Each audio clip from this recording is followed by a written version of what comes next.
आप सभी लोगों का स्वागत है। जो लोग ऑनलाइन में हैं उनका भी स्वागत है। उम्मीद करता हूं कि आवाज़ आप तक ठीक से पहुंच रही है। परमेश्वर का फिर से एक बार धन्यवाद करना चाहिए, क्योंकि हमारा परमेश्वर भला है, उस पर हम आशा रख सकते हैं। आज हमारी इस मंडली की 24वीं एनिवर्सरी है और हमें 24th एनिवर्सरी, और हम सबको क्या कहना चाहिए? इतनी धीमी आवाज में अगर हम बोलेंगे तो परमेश्वर को तो सुनाई देगा, लेकिन बाकी लोगों को नहीं सुनाई देगा ना। हमें क्या कहना चाहिए? जो भी कहना है जोर से बोलिए। और पूरी चर्च के और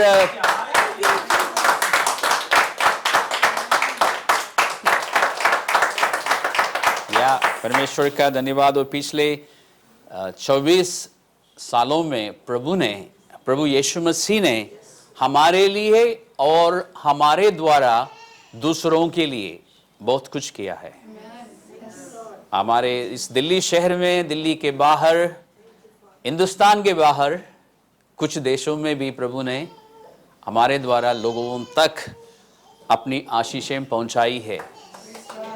प्रभु का बहुत बहुत धन्यवाद करना चाहिए कि दो हिंदुस्तान के अलावा एशिया में और 2 और कॉन्टिनेंट्स में प्रभु ने हमें इस्तेमाल किया है, एक नॉर्थ अमेरिका और एक अफ्रीका।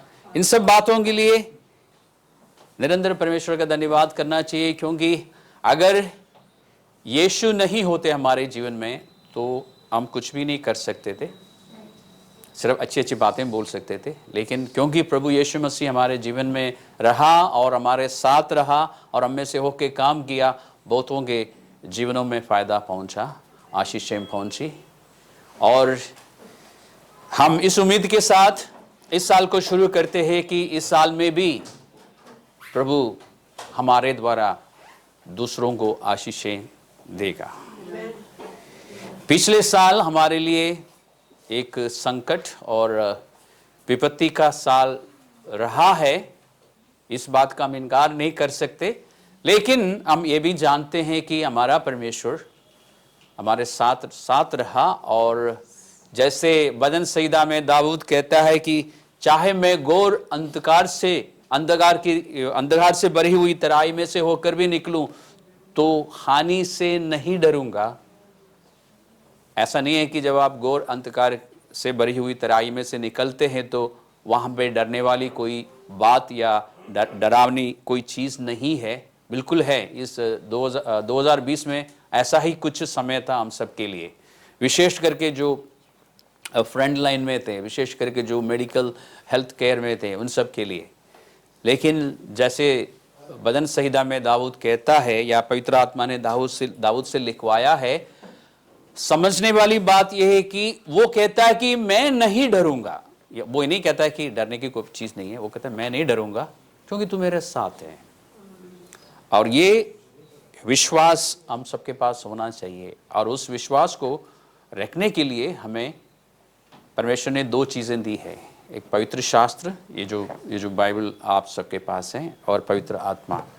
और जिनके पास अभी पवित्र आत्मा नहीं है, आपको भी मिल जाएगा, क्योंकि परमेश्वर चाहता है कि सबके पास पवित्र आत्मा हो, परमेश्वर का आत्मा हो, ताकि परमेश्वर की बातों को वो समझ सके, परमेश्वर की बातों को सुन सके और समझ सके। आज हम एक बात पर ध्यान करेंगे।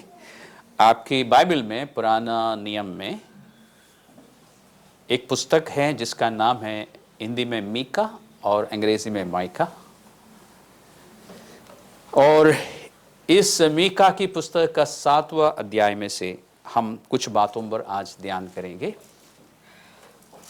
और उसके बाद हम प्रार्थना करेंगे।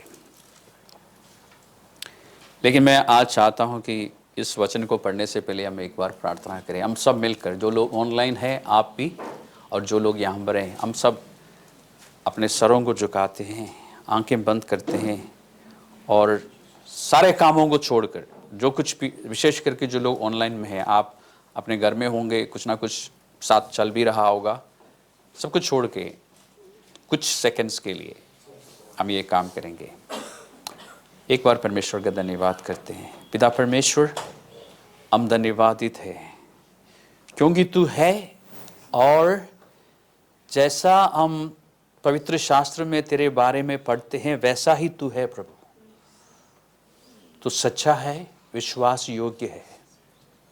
तेरा वचन हमेशा विश्वास योग्य है, वो कभी टलता नहीं परमेश्वर। जो कुछ तूने अपने वचन में कहा है वो पूरा होता है प्रभु, समय समय पर वो पूरा होता है। और तूने हमसे कहा है, अपने बच्चों से कहा है कि मैंने सदा के प्रेम से तुमसे प्रेम किया है। और ये हकीकत है, ये सच है परमेश्वर, क्योंकि हमने ऐसा देखा है, हमने ऐसा महसूस किया है। और इसलिए नहीं कि हमने महसूस किया है, इसलिए कि तूने कहा है तो वो सच है परमेश्वर। इन पिछले सालों में परमेश्वर तूने इस कलीसिया के सिर्फ लीडर्स को नहीं प्रभु, सभी लोगों को, नए पुराने सभी जनों को इस्तेमाल किया। मैं यकीनन ये कह सकता हूं कि इस चर्च के एक एक जन के द्वारा किसी ना किसी को फायदा हुआ है, किसी ना किसी के जीवन में परिवर्तन आया है, किसी ना किसी के जीवन में आशीषें आई है, छुटकारा आया है। क्योंकि परमेश्वर तू चाहता है कि सभी तेरा प्रतिनिधि बनकर इस संसार में रहे। क्योंकि तूने अपने हर एक बच्चे को, हर एक संतान को इस पृथ्वी का नमक और इस संसार की ज्योति ठहराया है। धन्यवाद करता हूं परमेश्वर, धन्यवाद तेरा प्रभु। हमारे पास शब्द नहीं है तेरा धन्यवाद करने के लिए, और हमारे मन में जो कुछ भी है उसे प्रकट करने के लिए भी हमारे पास हमेशा पर्याप्त शब्द नहीं होते। लेकिन तू मनों का जांचने वाला है, इसलिए हम सिर्फ धन्यवाद कह सकते हैं प्रभु। और आज जो हम अध्ययन करने जा रहे हैं, आज जो पवित्र शास्त्र में से हम सीखने जा रहे हैं प्रभु, उन बातों के लिए भी तेरा धन्यवाद। हमारी आँखों को, हमारे हृदयों को खोलना प्रभु, ताकि हम तेरी बातों को देख सकें, समझ सकें, यीशु मसीह के नाम से आमीन। इस मीका की पुस्तक में 7वां अध्याय में से हम पढ़ेंगे, 7वां अध्याय का 7वां पद में से 7:7। परंतु मैं यहोवा की ओर ताकता रहूंगा, मैं अपने उद्धारकर्ता परमेश्वर की बाट जोहता रहूंगा, मेरा परमेश्वर मेरी सुनेगा। इसमें हम क्या देखते हैं? ये भविष्यवाणी है। ये बातें इस भविष्यवक्ता के द्वारा, यानी परमेश्वर की ओर से बोलने वाला एक व्यक्ति बोल रहा है सारे विश्वासियों की ओर से, उस जमाने के विश्वासियों की ओर से, उस जमाने के परमेश्वर के चुने हुए लोगों की ओर से। और ये बातें जो वो बोल रहा है आज हमारे लिए भी है, हम भी ये बातें बोल सकते हैं। और इसमें आपको मैं थोड़ा सा बताना चाहूंगा, आप लोग जो अंग्रेजी बाइबल में देख रहे हैं, आप अंग्रेजी में देख सकते हैं। मैं कोशिश करूंगा अगर खुल जाए तो मैं आपको अंग्रेजी में भी पढ़ के बताऊंगा, अदरवाइज आप खुद अपने बाइबल्स में देख सकते हैं। यहां पर इस झुंड पर, यानी परमेश्वर के अपने लोगों पर भारी विपत्ति आने वाली है। हमारे लिए पिछले साल विपत्ति आ गई थी, लेकिन वो बहुत बड़ी विपत्ति नहीं थी इसके मुकाबले जो इस झुंड के लिए परमेश्वर कह रहा है। और इसकी वजह क्या है कि ये लोग परमेश्वर की विधियों से हटकर, परमेश्वर की बातों से हटकर अपनी मर्जी के अनुसार चलने लगे और दूसरे देवी देवताओं की उपासना भी करने लगे। और उस समय परमेश्वर की आदत है, परमेश्वर समय समय पर अपने किसी ना किसी मैसेंजर को, दूत को, अपनी ओर से बोलने वाले किसी व्यक्ति को भेजता है और लोगों को बोलता रहता है। आज उस जमाने में बॉस परमेश्वर एक व्यक्ति को पूरी मंडली के लिए खड़ा करता था। आज परमेश्वर हर मंडली में कोई ना कोई होता है बोलने वाला परमेश्वर की ओर से। उसके अलावा सबसे ज्यादा यह है हमारे पास परमेश्वर का वचन, और उससे भी बढ़कर हर व्यक्ति के पास, हर विश्वासी के पास पवित्र आत्मा है, परमेश्वर का आत्मा है। और वो आत्मा बता देता है अगर मैं इस मंडली के लोगों को अकेले में पूछूं तो सभी ये कहेंगे कि हाँ, हमारे साथ ऐसा हुआ है कि हमें पता चला था कि मुझे पता चला था कि मुझे इस रास्ते में से नहीं जाना चाहिए, मतलब इस रास्ते से मतलब ये काम मुझे नहीं करना चाहिए था, लेकिन फिर भी मैं अपनी फीलिंग्स की वजह से मैंने किया और फिर नुकसान उठाया। ये सभी कहेगा, हर एक जन कहेगा, क्योंकि कह चुका है मुझसे कईयों ने। इसलिए मैं यकीनन कह सकता हूं कि 100% सभी कहेगा हाँ। लेकिन उस समय और कई लोगों ने मुझे यह भी कहा कि और उस समय मुझे पता चला था कि यह पवित्र आत्मा ही बोल रहा है। यानी हम इसको कितने हल्के में लेते हैं। एक तो यह है कि आपको पता चला लेकिन आपको श्योर नहीं था, पक्का नहीं था। और एक होता है कि एक व्यक्ति कहता है कि मुझे 100% मालूम था कि यह पवित्र आत्मा ही है। हम परमेश्वर को कितने हल्के में लेते हैं। पवित्र आत्मा का मतलब क्या है? परमेश्वर स्वयं बोल रहा है हमसे।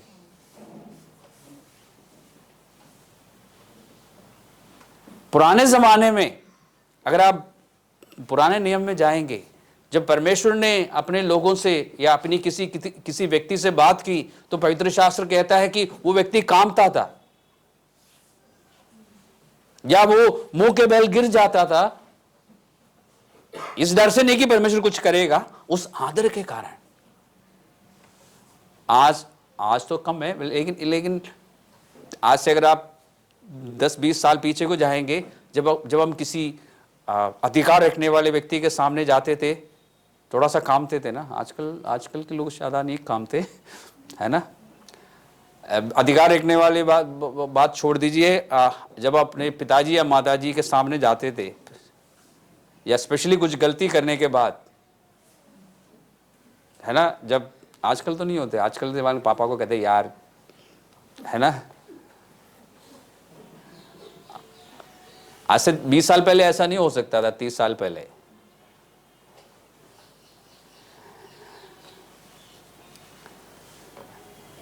सोचिए हम कितना हल्के में लेते हैं। लेकिन इस साल से आज से हम थोड़ा सा और अपने आप को ठीक करेंगे, परमेश्वर की बातों को गंभीरता के साथ लेने की कोशिश करेंगे। हम ये वायदा तो नहीं कर सकते परमेश्वर से कि परमेश्वर आज से मैं ऐसा करूंगा, लेकिन ये वायदा कर सकते हैं कि कोशिश करूंगा। और कोशिश कीजिए, परमेश्वर मदद करेगा। उस मदद को हम कहते हैं अनुग्रह, ग्रेस। परमेश्वर ग्रेस देगा। इच्छा रखिए, परमेश्वर आपके साथ देगा। यहां पर मैंने कहा कि भारी विपत्ति आने वाली थी। अभी वो सिर्फ बता रहा है, अभी विपत्ति आई नहीं है। और आप इस पुस्तक को पढ़ के देखिए किस तरह की विपत्ति के लिए उस व्यक्ति ने बोला है। फिर वो पूरा भी हो चुका है।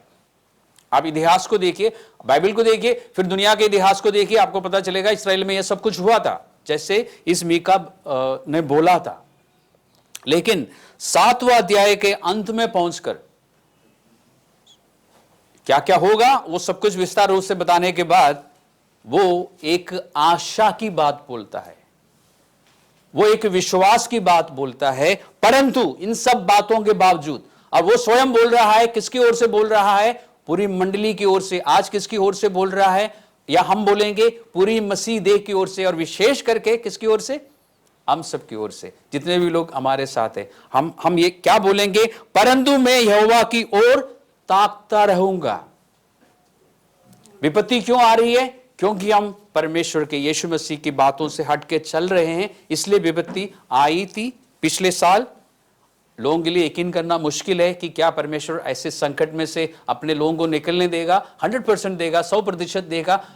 इब्रानियों की पत्रिका 12वें अध्याय में देखिए, परमेश्वर अपने बच्चों को अनुशासन में रखना चाहता है।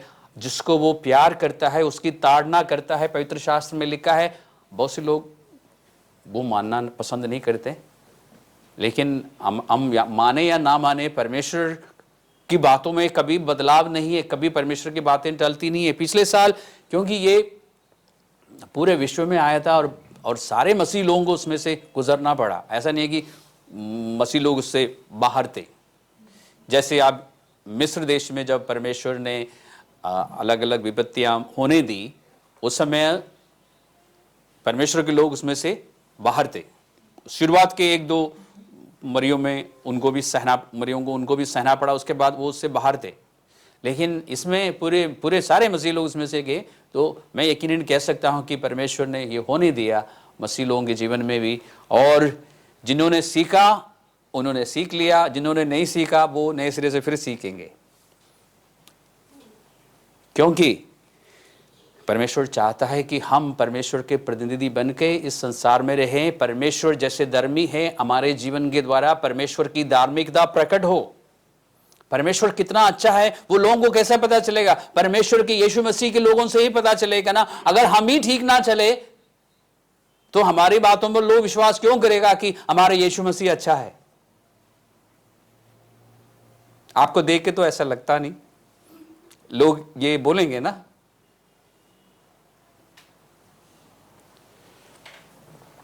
इसलिए हम क्या करेंगे, और ये आज के लिए भी है, आने वाले समय में क्या होगा हमें नहीं पता। 2021 के लिए, 2021 के लिए परमेश्वर ने हमें हमारे ग्रुप को इतना बताया कि अप्स एंड डाउन्स यानी उतार चढ़ाव इस वर्ष में हमारे साथ यानी हमारे पूरे देश में होगा। लेकिन परमेश्वर का अनुग्रह हम देखेंगे, ये प्रभु ने वादा किया है। इसलिए हम खुश हैं। इस बात के लिए नहीं कि उतार चढ़ाव होगा, इस बात के लिए खुश है कि परमेश्वर का अनुग्रह हम देखेंगे, हम महसूस करेंगे, उसमें हम चले फिरेंगे। अच्छी बात है। लेकिन क्या क्या होगा हमें नहीं पता। लेकिन कुछ भी होता रहे, और आने वाले समय में जब तक हम यहां पर इस संसार में जीवित हैं, ये बात हमारे लिए लागू है। हमें करना भी चाहिए, इसके अनुसार हमें करना चाहिए। परंतु मैं यहोवा की ओर ताकता रहूंगा, या आज की भाषा में, न्यू टेस्टामेंट के नया नियम की भाषा में आप कह सकते हैं कि परंतु मैं यीशु मसीह की ओर ताकता रहूंगा। क्यों? क्योंकि मुझे आशा है कि वो अनुग्रहकारी है, दयालु है और विलंब से क्रोध करने वाला है। ये तो सदियों से सभी लोग बता रहे हैं कि हमारा परमेश्वर अनुग्रहकारी, दयालु और विलंब से क्रोध करने वाला है। लेकिन क्या है, पढ़ते समय और समझते समय लोग ऐसा पढ़ते हैं और समझते हैं कि परमेश्वर क्रोध नहीं करता। पवित्र शास्त्र कहता है कि वो विलंब से क्रोध करता है। इसका मतलब क्या है? जब समय पूरा होगा, हमारा नहीं, परमेश्वर के हिसाब से जब समय पूरा होगा वो क्रोध करेगा, क्रोध दिखाएगा। पवित्र शास्त्र ये भी आश्वासन देता है कि वो सदा तक क्रोध नहीं करेगा, यानी हमेशा क्रोध नहीं करेगा, कभी कभी करेगा, कभी कभी हिलाएगा वो लोगों को, अपने लोगों को। सुनना नहीं पसंद करते हम। जैसे मैंने एक बार बताया ना कि परमेश्वर कहता है कि मैं तुम्हें प्यार करता हूं, और हम किसको कैसे पढ़ते हैं? मैं तुम्हें लाड प्यार करता हूं। नहीं, लाड प्रभु ने नहीं कहा, लात बोला होगा, देखना पड़ेगा बाइबल में। लाड कभी नहीं कहा परमेश्वर ने। कभी कभी प्यार से लात मार सकता है, मारना भी चाहिए। जैसे वो अफ्रीका में एक जानवर है ना, जिराफ, वो अपने बच्चों को लात मारता है, पैदा होते ही खड़ा करवाता है। ऐसे ही परमेश्वर भी करता होगा, मैं नहीं कह रहा, बाइबल में लिखा नहीं है, लेकिन कभी कभी मैं चाहता हूं परमेश्वर ऐसा करे, आप मेरे लिए भी, बाकियों के लिए नहीं, मेरे लिए भी। क्योंकि लात पड़ने से होश आता है ना। हिलाने का मतलब क्या है? और मैं ये पवित्र शास्त्र में है, इब्रानियों की पत्री में लिखा है कि एक बार मैं हिलाऊंगा फिर से जो कुछ हिलाया जा सकता है। और वो एक बार का मतलब ये नहीं कि एक ही बार, वो एक बार बारी बारी में परमेश्वर कर सकता है ना। हम अपने दिमाग से सोचते हैं, परमेश्वर की बातों को परमेश्वर के दिमाग से समझना चाहिए। परमेश्वर ने कहा कि एक बार मैं हिलाऊंगा, वो इंस्टॉलमेंट्स में कर सकता है ना परमेश्वर, प्रभु यीशु मसीह के लौट के आने तक। लेकिन हम क्या करेंगे? हम प्रभु यीशु मसीह की ओर ताकते रहेंगे, आशा रखेंगे, क्योंकि वो अनुग्रहकारी, दयालु और क्रोध करता है, लेकिन जल्दी में नहीं करता। परमेश्वर का धन्यवाद हो, जल्दी में नहीं करता हमारी तरह, है ना। हम अपने बच्चों पर कितनी जल्दी गुस्सा करते हैं, परमेश्वर धीरज रखता है। इसलिए बाइबल कहता है कि वो धीरजमंद है। बच्चे सारे खुश है ना, है ना। बच्चे खुश है क्योंकि आज पेरेंट्स की क्लास लग रही है मेरी भी लेकिन हमारा परमेश्वर ऐसा नहीं है।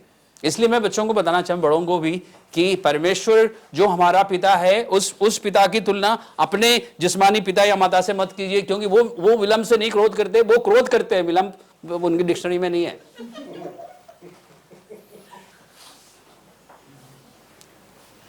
वो पहले क्रोध करते हैं, उसके बाद अनुग्रहकारी और दयालु है। ठीक है, इसलिए परमेश्वर को वचन से समझिए। अभी कुछ दिन पहले क्या हुआ कि एक विश्वासी लड़की, उसको कुछ समस्या है, तो रीना से बात कर रही है। वो उड़ीसा से है, हम नहीं जानते उसको, वो हमें जानती है। यानी हम मिले थे लेकिन हमें याद नहीं है। और उसने रीना का नंबर लिया किसी वहाँ के पास्टर से और बात की। उसको उस गंभीर समस्या में से वो निकल रही है। रीना ने उसके लिए प्रार्थना की, उसको समझाया। अभी कुछ ठीक हो रहा है, लेकिन अभी पक्का नहीं है कि, अब मैं आपको उसकी पर्सनल बातें बता नहीं सकता। लेकिन उसके बाद उसने फाइनली रीना से पूछा कि क्या परमेश्वर ने आपको कुछ बताया? और परमेश्वर ने जो कुछ बताया था उस दिन बता दिया था उसको, लेकिन वो सब वचन से था, उसको वचन से हट के कुछ चाहिए था। और मैं आपको क्या बताने जा रहा हूं कि हमारा विश्वास परमेश्वर पर, हमारा विश्वास जो है, हमारी आशा जो है, इस वचन के आधार पर होना चाहिए। दूसरों से सुनी हुई बातों पर नहीं होना चाहिए। तो इस बार रीना ने लिखा कि नो, आगे कुछ नहीं लिखा। उसने पूछा परमेश्वर ने और कुछ बताया? उसने कहा नो। तो फिर उसने एक लंबी सी मतलब व्हाट्सएप के हिसाब से लंबी सी एक चिट्ठी लिखी। उसमें उसने लिखा था कि तो फिर मुझे क्या करना चाहिए? मैं आपको बता देता हूँ, इसमें है। मैं उसकी पॉलपट्टी नहीं खोल रहा हूँ, सिर्फ आपको बताऊंगा ब्रीफ में। इसमें लिखा है, my heart aches in this whole lengthy and draining experience, okay. Or I don't know even whether to continue hoping that the Lord will make things right and pray, or to choose this massive disappointment, overtake everything I knew about God and step back from this life. मतलब उसका कहना है कि मुझे नहीं पता है कि मुझे आशा रखनी चाहिए और प्रार्थना करनी चाहिए इस विश्वास के साथ कि परमेश्वर सब कुछ ठीक करेगा, या फिर ये जो मेरे साथ हुआ है, ये जो निराशा वाली बात, ये डिसअपॉइंटमेंट मेरे साथ जो हुआ है, उसकी वजह से परमेश्वर के बारे में मैं जो कुछ जानती थी उसे भूल जाऊं और इस जीवन से पीछे हटूं। सुन लिया ना आपने? एक घटना, एक बार वो हिलाई गई और उसके मन में ये सवाल आया, और इसका जवाब रीना ने लिखा है, if what you know about God is based on the revealed truth, that is the word of God, nothing can change it. जो कुछ हम विश्वास कर रहे हैं, यदि वो इस वचन के आधार पर है, तो कोई भी घटना, कोई भी बात, कोई भी विपत्ति, कोई भी संकट, कोई भी बीमारी उस सत्य को बदल नहीं सकती। अगर हमारा विश्वास दूसरों से सुनी हुई बातों के आधार पर है, तो एक झटका काफी है। हम हिल जाएंगे, बुरी तरह हिल जाएंगे, और हम पीछे हटने की बात करेंगे, सोचेंगे, फिर बात करेंगे।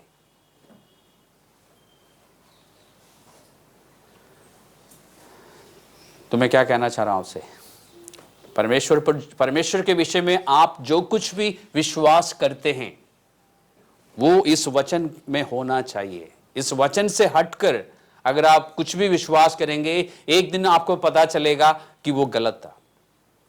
और दूसरी बात, अगर मनुष्य की ओर से सुनी हुई बातों के आधार पर आप परमेश्वर के साथ साथ चल रहे हैं, तो एक दिन जरूर आप इस तरह से हिलाए जाएंगे और आप, हो सकता है कि परमेश्वर से पीछे हट जाए।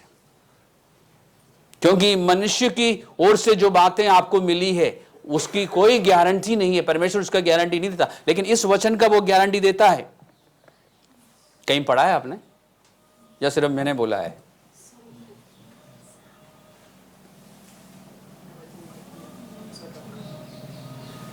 यिर्मयाह नबी के पुस्तक में लिखा है, शुरुआत में ही है, आप पढ़िए। उसमें लिखा है कि I watch over my word to fulfil it. मैं अपने वचन का ध्यान रखता हूं परमेश्वर कहता है उसे पूरा करने के लिए। यानी जो कुछ परमेश्वर ने आज तक बोला है उसे पूरा करने का वो ध्यान रखता है, उसको भूल नहीं जाता। पवित्र शास्त्र में कहीं नहीं पढ़ा ना कि परमेश्वर भुलक्कड़ है, ऐसा नहीं पढ़ा ना, कभी भी भूलता नहीं है, परमेश्वर नहीं भूलता। फिर भी हमारी तसल्ली के लिए वो कहता है कि मुझे याद दिलाया करो। उस याद दिलाने की प्रक्रिया में हमारा विश्वास बन जाता है, हमारी आशा बनी रहती है। इसलिए परमेश्वर कहता है कि मेरा वचन खोट करके तुम प्रार्थना कर सकते हो,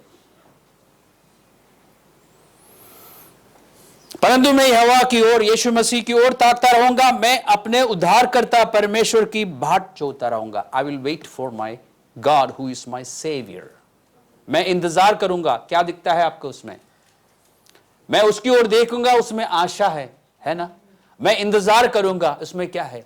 मुझे कॉन्फिडेंस है, विश्वास है, मुझे आत्मविश्वास है, उस पर विश्वास है कि अगर मैं उसके लिए इंतजार करूंगा, जिन बातों को लेके मैं प्रार्थना कर रहा हूं, जिन बातों को लेके मैं परेशान भी हूं, वो एक दिन जवाब देगा मुझे।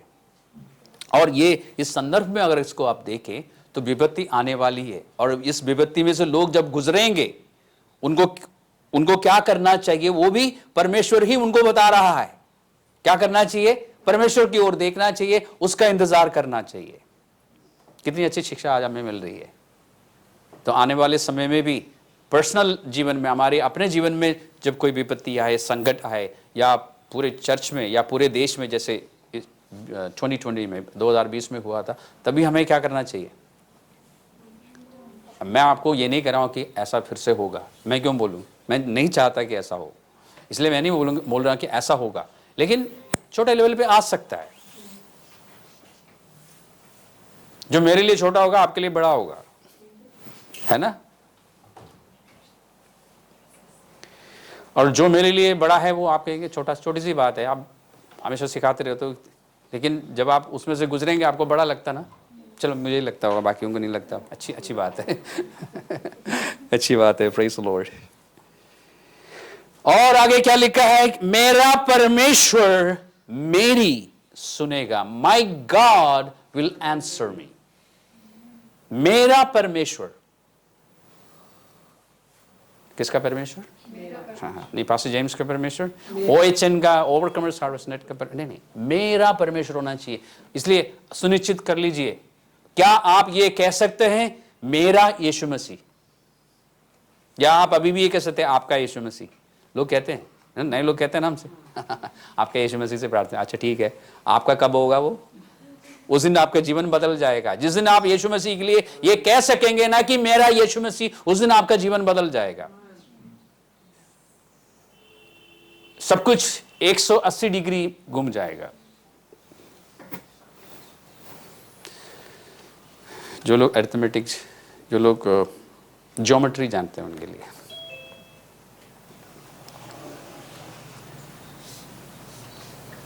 इसके बाद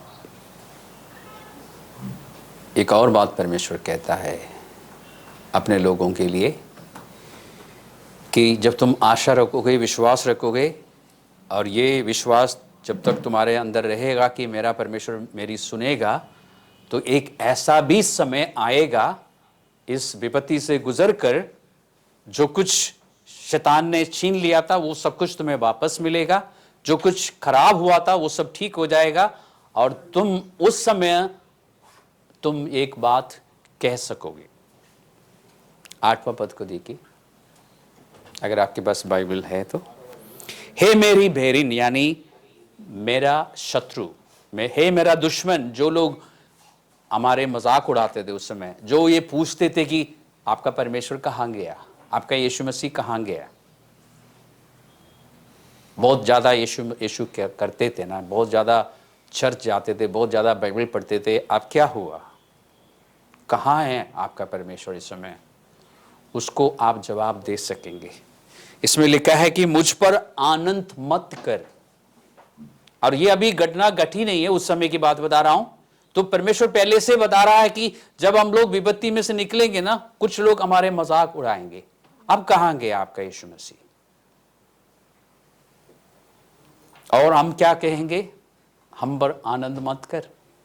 इस बात को लेके कि हम अभी विपत्ति में से निकल रहे हैं, क्योंकि जैसे ही मैं गिरूंगा वैसे ही उठूंगा। क्यों उठूंगा? मेरा परमेश्वर मुझे खड़ा करेगा, उठाएगा। और जो ही मैं अंधकार में पड़ूंगा, त्यों ही यहोवा मेरे लिए ज्योति का काम देगा। जो स्वयं ज्योति है, अपनी ज्योति मुझ पर चमकाएगा। 23 साल उतार चढ़ाव होंगे, कोई बात नहीं, उसकी ज्योति हम पर चमकती रहेगी। और जब भी हम गिर जाएंगे, हम पड़े नहीं रहेंगे। मैं ये गारंटी नहीं दे सकता कि हम नहीं गिरेंगे, गिर सकते हैं, लेकिन मैं ये कह सकता हूं कि हम पड़े नहीं रहेंगे, हम उठेंगे। अपनी ताकत से नहीं, मेरा परमेश्वर, मेरा यीशु मसीह मुझे उठाएगा। क्या आप ये कह सकते हैं? कह सकते हैं कि मेरा यीशु मसीह मुझे उठाएगा। इसलिए हम शैतान को कह सकते हैं कि ज्यादा खुशी मत मनाओ, क्योंकि मेरा परमेश्वर मुझे फिर से खड़ा करेगा। 9 पद में लिखा है, और ये सब क्यों हुआ? ध्यान देने वाली बात, मैंने यहोवा के विरुद्ध पाप किया है, इस कारण मैं उस समय तक उसके क्रोध को सहता रहूंगा, जब तक कि वे मेरा मुकदमा लड़कर मेरा न्याय ना चुकाएगा। उस समय वे मुझे उजियाला में निकाल ले आएगा, और मैं उसका धर्म देखूंगा, उसकी धार्मिकता को फिर से मैं देखूंगा कि वो कितना धर्मी है। तो यदि मैं परेशानियों में से होकर भी निकलूं, अगर कुछ समय के लिए मुझे दुख उठाना पड़े, तो मैं उसका इंतजार करूंगा, मैं उसकी ओर देखता रहूंगा, क्योंकि वो मेरी सुनेगा।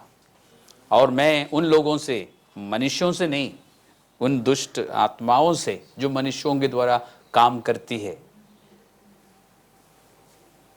कहूंगा कि ज्यादा आनंदित मत हो, क्योंकि मेरा परमेश्वर। अभी कुछ समय पहले मुझे किसी ने एक तस्वीर भेजी, एक चित्र भेजा, मैं आपको दिखाना चाहता हूं। और अभिषेक उसको स्क्रीन शेयर कर सकते हो? आपको दिखाई दे रहा है? उस तस्वीर को देखिए। ये केला है, लेकिन आप देखिए इस केले के पेड़ को, इसके तने को काट दिया गया और वो पास में ही पड़ा है।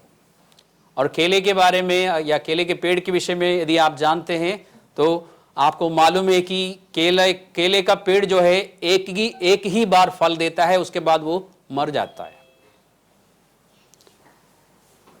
अगर फल लगने से पहले इसको आप काट देंगे तो उसमें दोबारा फल नहीं लग सकता, क्योंकि काटते ही, क्योंकि इसका जो तना है उसके अंदर फ्लूइड होता है, पानी से होता है, और वो पानी सारे बाहर को आएगा, और 1-2 दिन में, अगर बारिश का समय है तो वैसे सड़ जाएगा, अगर गर्मी का समय है तो सब कुछ सूख जाएगा, खत्म हो जाएगा।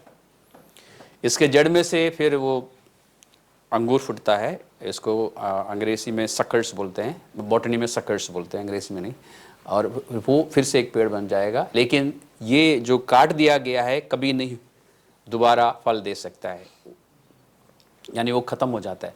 लेकिन बहुत ही रेयर केस में ऐसा होता है जो आप अभी देख रहे हैं। देख के आपको शायद यकीन नहीं आता ना कि ये असलियत में ऐसा हुआ है। मैं जानता हूं ये रेयर है, क्योंकि बचपन में हमने बहुत खेती की है और हमने केले की खेती की, हमें पता है। और जब ये किसी ने मुझे भेजा तो मैंने सोचा है कि इसमें एक बात छुपी हुई है। अगर किसी ने हमें जड़ से भी काट दिया तो भी हम फलेंगे। एक बार हमने पढ़ा था ना कि धर्मी जन खजूर के समान फूले फलेंगे। अगर हम परमेश्वर की ओर देखते रहेंगे और अपने जीवन को ठीक करते रहेंगे परमेश्वर के वचन के अनुसार, तो चाहे कुछ भी होता रहे हमारे साथ, हम फिर से फलेंगे, बूढ़े होकर भी हरा भरा रहेंगे। ये तस्वीर देख के आपको यकीन आता है कि ये असली तस्वीर है? कहीं ये फोटोशॉप तो नहीं है?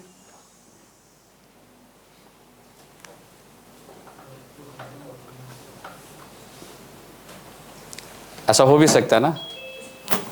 तो मैं आपको एक दूसरी तस्वीर दिखाता हूँ। 1991 में मैंने एक फोटो खींची थी। देखिए, आपको दिखाई दे रहा है? आप लोगों को दिखाई दे रहा है? कुछ नहीं समझ आ रहा है? ध्यान से देखिए, दिखाई दे रहा है? समझ आ रहा है? इसमें ये केले का पेड़ काट दिया गया था। उसके बाद उसमें आप जो देख रहे हैं उसका, इसको स्पाइक बोलते हैं बॉटनी में, या उसके अंदर, स्पाइक के अंदर फीमेल और मेल फ्लावर्स या फूल होते हैं। फीमेल फूल जो है वो केले बन जाते हैं। आपको दिखाई दे रहा है? अभी ये जैसे जैसे ये इसका अंदर का जो तना है, उसको ट्रू स्टेम बोलते हैं।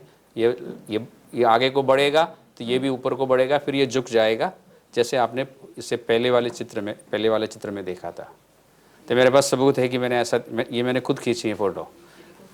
ये इसको हिंदी में क्या बोलते हैं? फूल बोलते हैं। बॉटनी में उसको फूल नहीं बोलते, उसको स्पाइक बोलते हैं, क्योंकि इसके अंदर फूल होते हैं।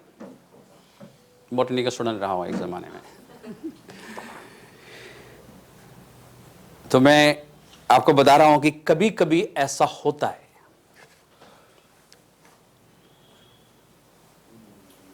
और ये तस्वीर मैंने आपको इसलिए दिखाई कि आपको ये तस्वीर तो याद रहेगी कि मेरे साथ चाहे कुछ भी होता रहे, मैं परमेश्वर की ओर देखूंगा, उसका इंतजार करूंगा, इस विश्वास के साथ, इस उम्मीद के साथ कि वो मेरी सुनेगा। और अगर मैं गिर गया हूं तो मेरा परमेश्वर मुझे फिर से खड़ा करेगा। अगर मैं अंधकार में भटक रहा हूं तो परमेश्वर स्वयं अपनी ज्योति मुझ पर चमकाएगा, इस विश्वास के साथ, क्योंकि वो अनुग्रहकारी और दयालु है। तो हमारे इस 24th एनिवर्सरी में आप सबके लिए खुशी की बात यह है कि चाहे कुछ भी होता रहे, परमेश्वर आपको नहीं छोड़ेगा। वो अपना अनुग्रह, अपनी करुणा आपको देता रहेगा। वो कभी कभी क्रोधित हो सकता है, लेकिन लंबे समय के लिए नहीं होगा। कभी कभी आप गिर सकते हैं, लेकिन वो फिर से आपको खड़ा करेगा। आपका विश्वास इस वचन के अनुसार हो। आज से आपको देखना भी चाहिए कि जो कुछ भी आप परमेश्वर के, यीशु मसीह के विषय में विश्वास करते हैं, सोचते हैं, विचार करते हैं, वो वचन में है या नहीं। अगर नहीं है तो अपने विचार को, अपने विश्वास को ठीक करने की ज़रूरत है। इस वचन की गारंटी है, परमेश्वर ने जो भी कहा है वो पूरा होगा। इसलिए जब आप परेशानी में से निकलेंगे, संकट में से निकलेंगे, वो तस्वीर जो मैंने आपको दिखाई है, या ये याद रखिए। इसकी कॉपी मैं दे सकता हूँ आपको। ये उस ज़माने की है जब डिजिटल फोटोग्राफी नहीं होता था, जब हम फिल्म रोल डालते थे, खींचते थे, फिर डेवलप कराने के बाद पता चलता था कि क्या आया। उसमें थोड़ी सी कलाकारी होती थी। तो परमेश्वर की आशीष आप सभी लोगों के साथ हमेशा हमेशा बनी रहे, इस हफ्ते में और आने वाले हफ्तों में भी, और इस पूरे साल हम अनुभव से जानेंगे, क्योंकि परमेश्वर कई बार हमें चैलेंज देता है। भजन संहिता में लिखा है कि छक के देखो, वैसे हिंदी में लिखा है परख के देखो, लेकिन उसका सही माना ट्रांसलेशन ऐसा होना चाहिए कि छक के देखो, taste and see how good is the Lord. इस हफ्ते हम देखेंगे, अगले हफ्ते में भी देखेंगे, और आने वाले हफ्ते में भी देखेंगे। परमेश्वर की आशीष आप सभी लोगों के साथ रहे। आइए हम एक बार प्रार्थना करते हैं। पिता परमेश्वर, तेरा धन्यवाद, तेरी स्तुति, तेरी प्रशंसा, क्योंकि तू ही अकेला स्तुति और प्रशंसा के योग्य परमेश्वर है। वर्शिप, आराधना सिर्फ तेरे लिए ही होनी चाहिए परमेश्वर, क्योंकि तू ही इसका योग्य है। तेरा वचन के लिए हम धन्यवाद करते हैं, क्योंकि ये वचन पक्का है परमेश्वर, ये कभी नहीं टलता। इस पर हम विश्वास कर सकते हैं, क्योंकि ये तेरा वचन है। और धन्यवाद करता हूं परमेश्वर पवित्र आत्मा के लिए, जो हमारे सहायक है। धन्यवाद करता हूं जो बातें आज हमने चर्चा की है परमेश्वर, उस पर हम चल सकेंगे, उस पर हम अमल कर सकेंगे, उसके अनुसार हम अपने जीवन को ठीक कर सकेंगे। ये अनुग्रह हम तुझसे मांगते हैं और धन्यवाद करते हैं, क्योंकि तू हमें वो अनुग्रह देगा। जैसे जैसे जैसे मुर्गी अपने बच्चों को अपने पंख के तले संभालती है, वैसे तू हमें संभालता है प्रभु, आज तक संभाला है। इस पिछले 24 सालों में परमेश्वर तूने हम पर अपना अनुग्रह दिखाया और हमें दूसरों के लिए इस्तेमाल किया। हम तेरा धन्यवाद करते हैं। मैं प्रार्थना करता हूँ परमेश्वर, हमारे धैर्य को बढ़ाना परमेश्वर, इस मंडली का और इस मंडली से जुड़े हुए एक एक व्यक्ति का परमेश्वर धैर्य को बढ़ाना, कि जितना हमने आज तक किया उससे कहीं ज्यादा हम इस साल करने पाए परमेश्वर। हम नमक की तरह लोगों के जीवनों में स्वाद लाने वाले बन सके, लोगों को निराश होके, हताश होके अपने जीवन से विराम लेने से बजाय उनको संभालने के लिए हमें इस्तेमाल कर परमेश्वर। और इसी तरह जो लोग अंधकार में हैं उनके लिए ज्योति के समान हम में से हर एक जन काम करने पाए, यीशु मसीह के नाम से आमीन।